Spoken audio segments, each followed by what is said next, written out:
수진 사진을 보면 앞으로 좀 뻗어져 있지. 이렇게 측면에서 보면은 앞으로 뻗어져 있고, 사회적인 미소라고 해야 되나? 활짝 웃지 않은 웃음을 지었을 때 아래치아가 훨씬 많이 보이는 분이야. 벌어져 있고 앞으로 뻗어져 있잖아.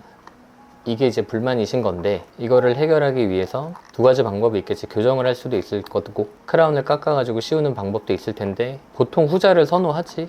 빨리 끝나니까. 이거를 해결할 때 지난번에도 얘기했지만 여기서 시작되잖아. 앞으로 뻗어져 있으니까 치아가 기본적으로 열개 부분이 생긴다고. 열개. 잇몸이 꺼져 있는 부분이 생겨. 그러면 우리가 크라운의 시작점에 대해서 고민을 해봐야 돼. 전치부의 가이드, 전치부의 기능을 위해서 여기에 길이를 줄이는 건 한계가 있잖아. 여기서부터 만약에 치아가 시작하게 된다면 이가 길어진다는 거를 지난번에 임시차로서 한번 보여준 적이 있지. 그럼 우리가 이 상황에서 해결할 수 있는 방법은, 이 치아가 치관이 길어지는 거를 짧게 만드는 방법은 두 가지가 있다. 하나는 BOPT가 있고, 하나는 CTG가 있어. CTG는 부족한 잇몸을 직접적으로 보충을 해주는 거고, BOPT 같은 경우에는 치아가 뻗어져 있는 거를 집어 넣는 거의 의미도 있다라고 생각을 하면 돼. 어디? 루트 트렁크 쪽을. 이쪽을 조금 삭제를 해주면 여기에 있는 걸려있는 텐션이 조금씩 풀리면서 잇몸이 조금씩 크리핑 될 여지가 남아있다는 거야. 얘를 처음에 그냥 템포러리를 집어 넣을 때 일반적인 방법으로 프랩을 해서 템포러리를 넣었을 때는 요렇게 돼. 일견 봤을 때는 괜찮아 보일 수 있으나, 우리가 생각을 해야 되는 건, 우리가 심미를 하는 병원이고 우리가 심미를 하는 나의 생각으로서는 이런 거를 해결하는 게 그렇게 큰 노력이 들이지 않는데, 이걸 해결하는 게 그렇게 어려운 일이 아닌데 이렇게 긴 치아를 넣는 게 환자한테 맞는 거냐 라는 생각을 나는 항상 해. 간단하게 끝냈지, 이 케이스는. 다음번에 오셔가지고 이 치아가 실제로 구강 내에서 보면은 굉장히 도드라져 보이거든. 특히 이분은 하악이 더 많이 보이는 분이기 때문에. 내가 진단할 때 환자한테 했던 얘기들 중에서 주워 들은 분들도, 이렇게 귀담아 들은 친구들도 있겠지만, 이 심미적인 부위는 연령이 증가할수록 상악에서 하악으로 넘어가. 왜냐면 근육의 힘이 떨어지기 때문에 하악이 더 많이 보여. 웃었을 때나 아니면 이야기를 할 때. 유심히 한번 보세요. 주변에 어머님, 아버님 한번 보세요. 상악이 많이 보이나 하악이 많이 보이나. 지금 우리 선생님들은 웃었을 때나 아니면 이야기를 할 때 상악이 더 많이 보일 거야. 근데 이분의 연령대를 고려했을 때 이분의 심미적인 부위는 상악보다는 하악일 가능성이 좀 더 높다는 거지. 그러면 이 치아를 우리가 어떻게 처리를 해야 되느냐. 이게 처음에 템포러리 넣고 한 달 뒤에 시작했지. 오른쪽 아래 임플란트 들어갔었어야 되니까. 이거를 다시 벗겨서 루트 트렁크 여기에 볼륨을 싹 날려버린 거야. BOPT. 이거를 할 때 신경치료가 필요하냐? 절대 안 필요해 이거. 신경 노출 안 돼. 여기까지 쫙 내려가지고 BOPT를 하는 거야. BOPT를 할 때 교환면 사진을 꼭 찍어달라고 이야기를 한 것은, 이 사진이 굉장히 임상적으로 유의미한 사진이기 때문에 그래요. 여기 주변에 파이버들을 싹 끊고 새로운 바이오로직 위스를 형성을 한다라고 했죠. 그 과정을 진지바 티지라 그래. 진지바 타지. 그리고 나서 템포러리를 우리가 어떻게 좀 짧게 제작을 하는 거야. 이 부분 어떻게 되느냐. 이 부분을 일단 한번 관찰해 보는 거지. 이게 만약에 다 차지 않으면 어떻게 하면 돼? 다시 템포러리 늘리면 되잖아. 여기에서 이렇게 갔다가 이게 9월 16일이지 9월 23일 보면 이렇게 찼어. 그치? 나는 이게 조금 더 심미적인 보철물이라고 보는 거야. 왜? 주변 치아의 잇몸 높이에 치은 이 진지바 라인에 맞추는 보철을 우리는 만들려고 노력을 해야 된다라고 나는 생각을 해. 이게 16일이고 이게 23일이지. 요렇게. 그러면은 이거 템포러리 제작을 할 때 템포러리 어디까지 만들라 라고 항상 지시를 하고 가지. 옆 치아 치은에 맞추라고 얘기하지. 이게 기준이지. 이거 기준. 이 부분을 조정을 하는 거야. 이거. 그리고 진지바가 어느 정도 크리핑이 돼서 여기까지 올라왔으면 여기 이 정보를 기공소에 넘기는 거지. 여기까지. 그리고 나서 파이널. 여기까지 왔으면 환자한테 이야기를 할 수 있는 게, 자, 이분 같은 경우는 이거를 우리가 흔히 말하는 블랙 트라이앵글이라고 하잖아. 이분이 블랙 트라이앵글이 왜 생겼을까? 이분의 치아의 형태를 보면 되지. 이분의 치아의 형태는 요 형태를 뭐라 그러지? 삼각형 오리발 형태. 이걸 뭐라 그러지? 경사졌다 그래서 테이퍼 타입이라 그래. 테이퍼 타입. 요렇게 벌어지잖아. 이게 이렇게 벌어지고, 진짜 심미적인 만약 치아였다면은 여기까지 치간 유두가 차 있는 게 가장 좋은 거겠지만, 치간 유두를 CTG로서 회복을 하는 것은, 이거는 아직까지는 서커스인 것 같아. 서커스. 이건 안 돼. 왜냐면 우리가 마취를 해가지고 이 잇몸의 힘을 쫙 빼서 수술 들어온 친구들은 알겠지만 일단 이 얘기도 좀 하고 넘어갈게. GBR, 우리가 수술 준비할 때 GBR 준비할게 라고 이야기를 하잖아. GBR을 쓴다는 것은 일반적인 발치 즉시 임플란트에서 본그래프트 삐즈라고 하지. 본그래프트와 GBR의 차이를 나는 임상적으로 뭐라고 두고 있냐면, GBR은 나는 막을 쓴다라고 생각해. 가이디드잖아, 가이디드. 여기서부터는 막이 생겨야 된다라고 나는 봐. 본그래프트는 발직에서 그냥 비어있는 곳에 이식제 넣는 거지. 볼륨 유지를 위해서 넣는 거야. 그게 진짜 뼈가 안 돼도 상관없어. 어차피 고정은 거기서 얻는 게 아니니까. 근데 GBR 같은 경우는 정말 내가 만든 뼈가 진짜 뼈가 돼야 돼. 그렇지 않으면은 볼륨적인 부분이나 아니면 임플란트 안정성에서 손해를 본다라고 판단을 할 때 GBR을 하지. 많이 하는 경우에는 굉장히 좁은 골폭에서 임플란트를 심을 때, 이게 뼈가 이렇게 생겼는데 예를 들어서 임플란트가 여기까지밖에 안 들어간다. 왜? 신경이 지나가니까. 그럼 여기는 노출되잖아. 여기에 그냥 우리가 일반적으로 고리식제 뼈를 여기에 넣는다고 이게 뼈가 될까? 나는 안 된다고 봐. 왜냐면 이 부분이 연조직이 결기입될 여지가 있기 때문에. 이 부분은 우리가 노출되는 게 아니라 잇몸을 이렇게 꼬매잖아. 잇몸을 꼬맬 때 이거 뼈니까 잇몸이 여기까지 안 가야지. 잇몸이 그렇게 따라주면 참 좋겠지만 그렇지 않지. 그래서 이식제와 연조직의 경계를 지어주는 거야. 그게 막이지, 막, 생체막. 그게 흡수성 막이 있고 비흡수성 막이 있지.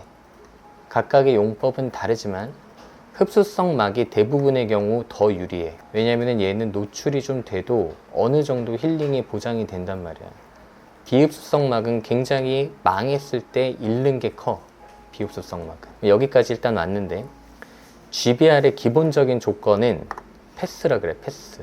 GBR의 성공적인 조건.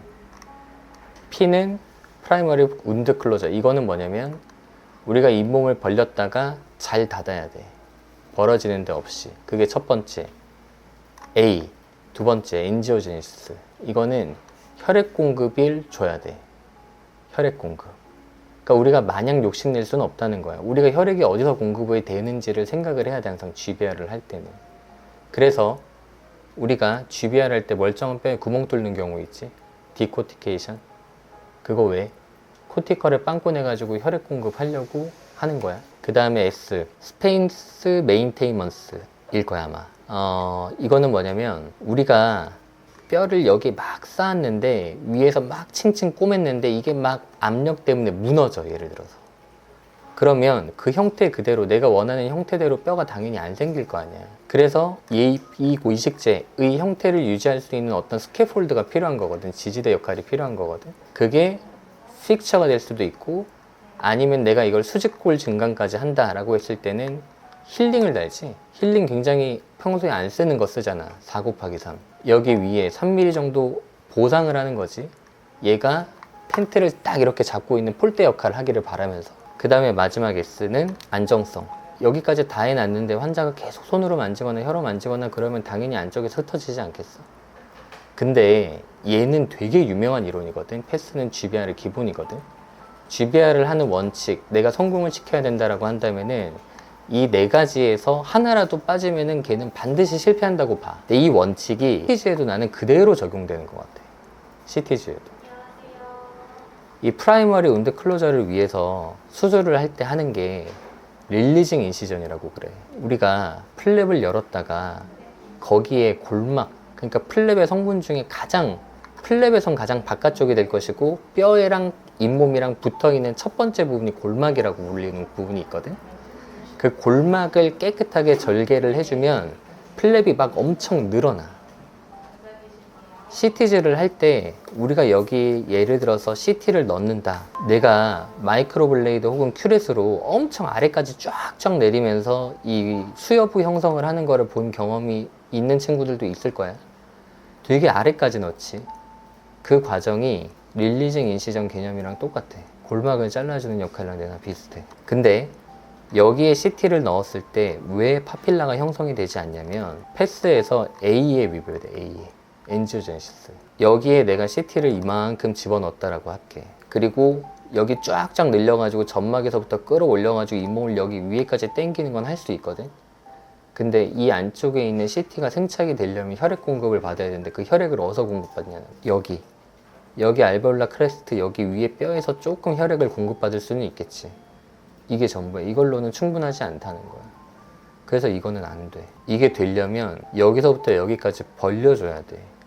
우리가 요즘 파필라 재생을 하기 위해서 할 수 있는 방법이 하나가 나온 게 있거든. 실제로 그거를 보여준 원장님이 계시고, 혈액 공급을 받는 폭이 너무 좁다 이거야. 그럼 이걸 넓히자 이거야. 이걸 어떻게 넓히는데?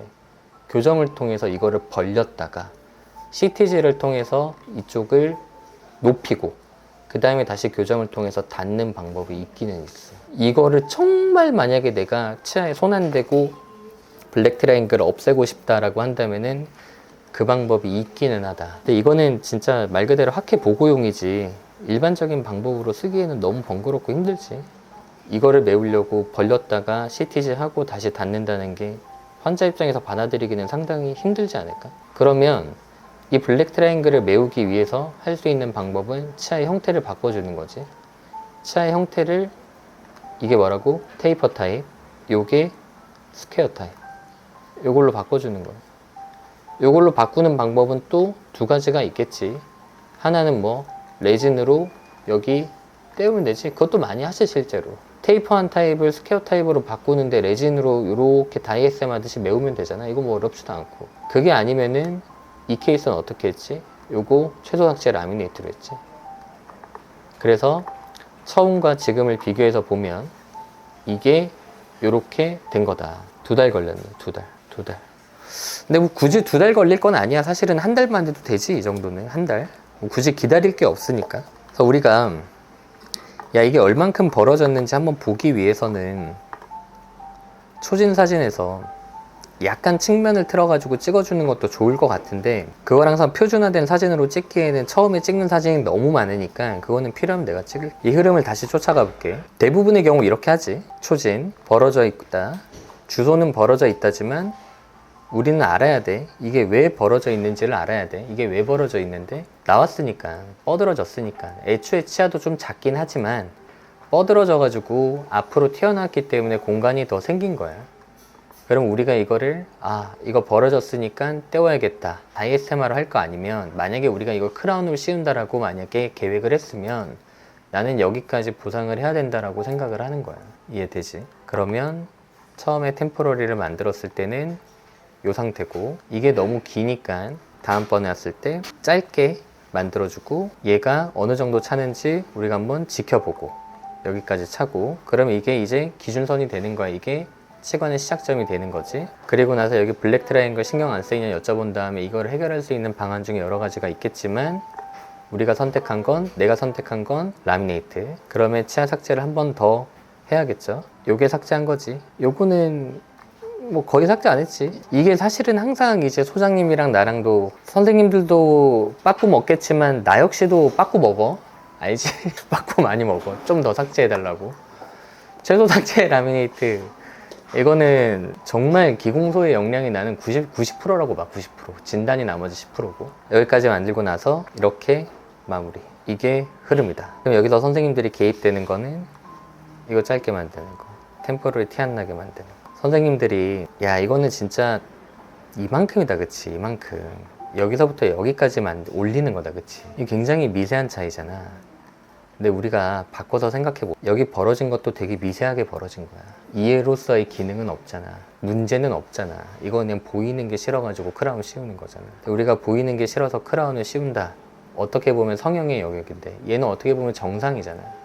정상에서 정상으로 가는 게 심미보철인데, 우리가 성형수술 이왕 할 거면 예쁘게 해야 되지 않겠어? 라고 생각을 하는 거야. 이왕에 하는 거라면. 이게 뭐 엄청난 노력을 들이는 것도 아니고 환자한테 비용을 더 받는 것도 아니잖아. 이 개념을 내가 갖고 전치부 크라운에 임하고 있다. 알겠지?